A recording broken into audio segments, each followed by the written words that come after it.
yang di diskusi kelompok kami dalam rangka tugas problem based learning dari mata kuliah hukum lingkungan. Saya Muhammad Habis Ramadhani sebagai moderator untuk hari ini. Di sebelah kiri saya ada Rocky Agung dan di kanan saya ada Vivi, kan saya lagi ada Zara, Dede Tata, dan Mas Farel. Di sini saya akan membahas konflik tentang pertambangan nikel dan kerusakan lingkungan. Jadi kita akan membahas kasus ini secara sistematis, mulai dari klasifikasi istilah hingga penyusunan rekomendasi. Silahkan kita mulai dengan membacakan skenario kasusnya bersama-sama. Setelah membacakannya, apakah ada yang ingin menanggapi gambaran umumnya sebelum kita masuk ke tahap pertama? Cukup. Saya membaca kasus ini, saya langsung terbayang konflik yang terjadi di beberapa wilayah pesisir Indonesia Timur. Ada ketegangan antara klaim legalitas perusahaan dengan dampak nyata yang dirasakan masyarakat. Ini menarik untuk dikaji secara hukum. Pertama itu adalah klarifikasi, mengidentifikasi dan menjelaskan istilah-istilah yang mungkin belum kita pahami bersama. Mungkin Abi boleh mulai dari kamu. Baik, terima kasih Muhammad Habis. Istilah pertama yang perlu kita pahami adalah AMDAL, singkatan dari analisis mengenai dampak lingkungan berdasarkan UU Nomor 32 Tahun 2009 tentang perlindungan dan pengelolaan lingkungan hidup. AMDAL adalah kajian mengenai dampak penting suatu usaha atau kegiatan yang direncanakan terhadap lingkungan hidup. AMDAL ini wajib disusun sebelum perusahaan boleh beroperasi. Menambahkan dari Abi, AMDAL menghasilkan dokumen yang terdiri atas KAAN AMDAL, AMDAL itu sendiri dan RKL, RPL. RKL adalah rencana pengelolaan lingkungan, sementara RPL adalah rencana pemantauan lingkungan. Jadi AMDAL itu bukan cuma satu dokumen, tapi satu paket. Betul. Dan berdasarkan PP Nomor 22 Tahun 2021, dokumen AMDAL yang sudah dinilai dan disetujui Komisi Penilai akan menghasilkan apa yang disebut persetujuan lingkungan. Ini berbeda dengan izin lingkungan yang lama. Persetujuan lingkungan sekarang menjadi satu dengan izin usaha. Bagus, sekarang Tata bisa kamu lanjutkan tentang IUP. IUP adalah izin usaha pertambangan. Dasarnya ada di UU Nomor 3 Tahun 2020 tentang minerba.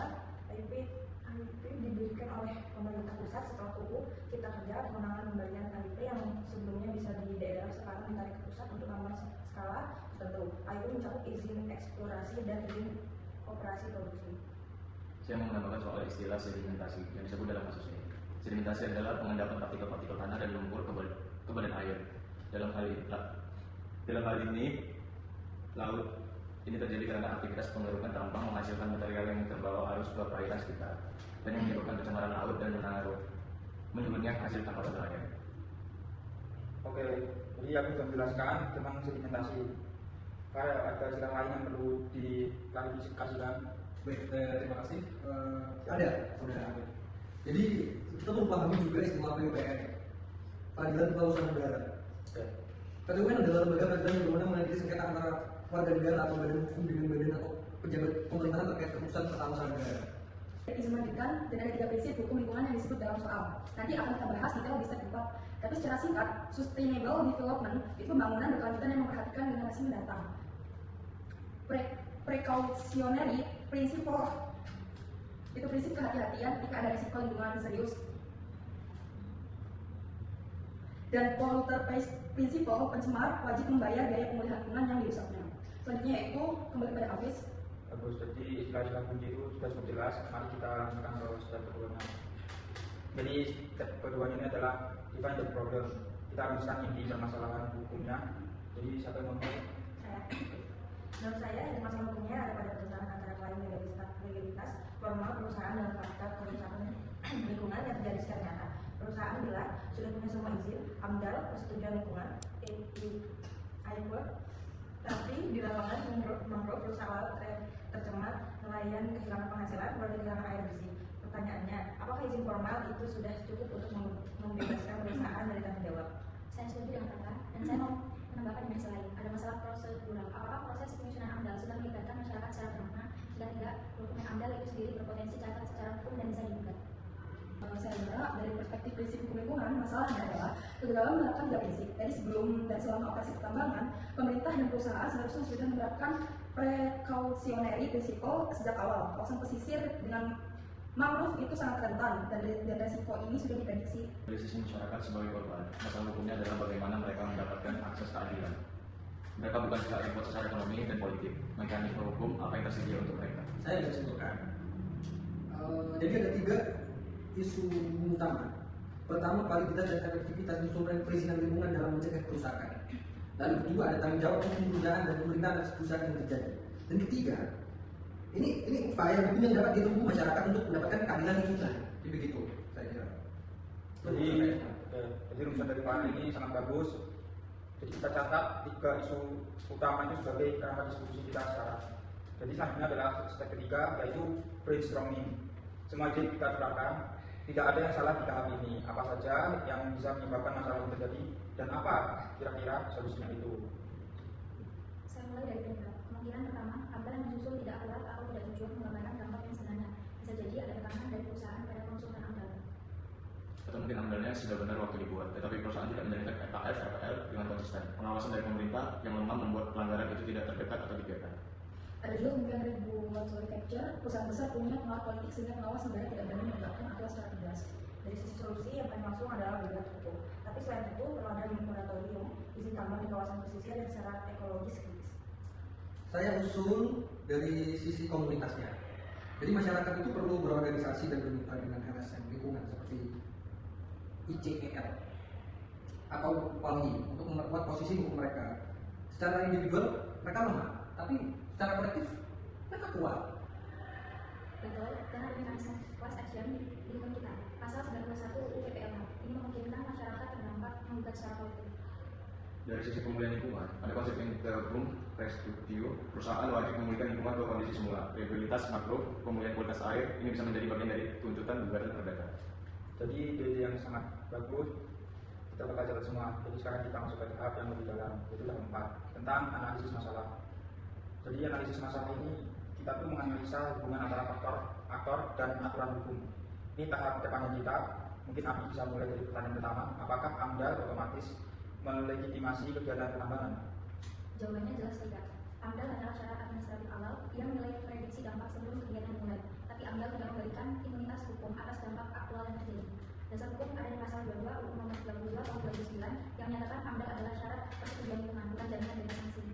Saya tambahkan PP nomor 22 tahun 2021 secara eksplisit mengatur bahwa persetujuan lingkungan dapat dicabut jika pemegang izin melanggar ketentuan yang ditetapkan. Jadi, bahkan izinnya pun bisa dicabut apalagi tanggung jawab hukumnya.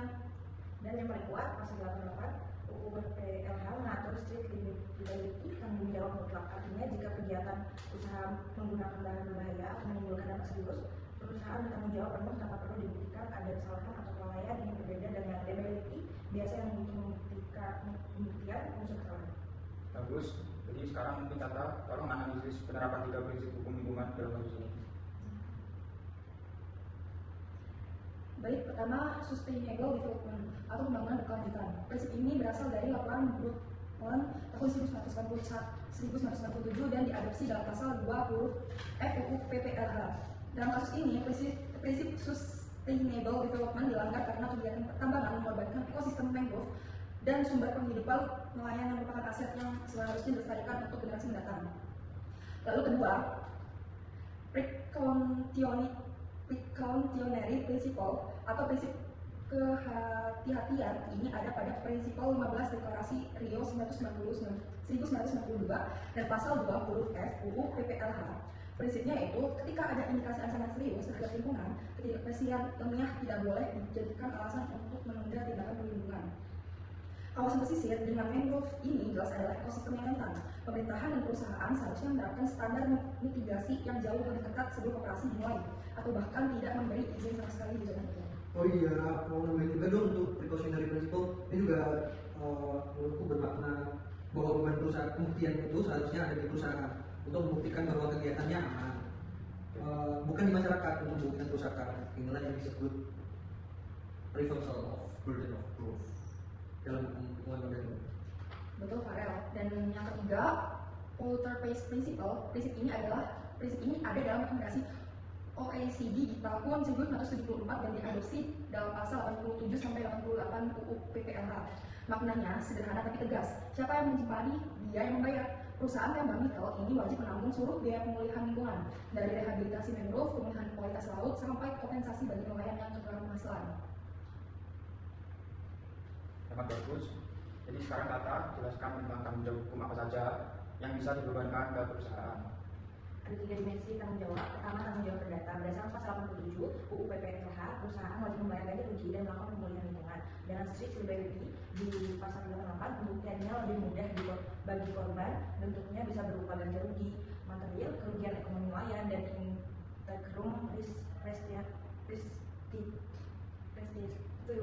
yaitu memulihkan kondisi lingkungan. Kedua, tanggung jawab pidana pasal 98 dan 99 UU PPLH mengancam pelaku pencemaran dengan pidana penjara dan denda yang menarik. Pasal 116 mengatur korporasi sebagai subjek hukum pidana. Jadi bukan hanya oknum, tapi perusahaan secara kelembagaan bisa dipidana. Pidana tambahannya bisa berupa perampasan keuntungan yang diperoleh dari tindak pidana itu. Yang ketiga, tanggung jawab administratif. Pemerintah bisa mencabut atau membekukan IUP dan persetujuan lingkungan. Perusahaan juga bisa dikenai sanksi administratif berupa kewajiban membuat dan melaksanakan RPL yang lebih ketat atau menyetor dana jaminan reklamasi berdasarkan PP nomor 78 tahun 2010. Saya mau tambahkan satu hal soal tanggung jawab pemerintah. Pemerintah sebagai pemberi izin juga tidak lepas dari tanggung jawab. Jika terbukti ada maladministrasi dalam proses penyalahgunaan izin, misalnya Anda tidak melalui proses yang benar atau ada pejabat yang menyalahgunakan wewenang, maka pemerintah juga bisa digugat ke PT UN dan pejabatnya bisa dilaporkan ke Ombudsman, bahkan KPK jika ada unsur korupsinya. Jadi analisa itu yang sangat mendalam dari semua anggota. Kita sudah punya gambaran yang solid.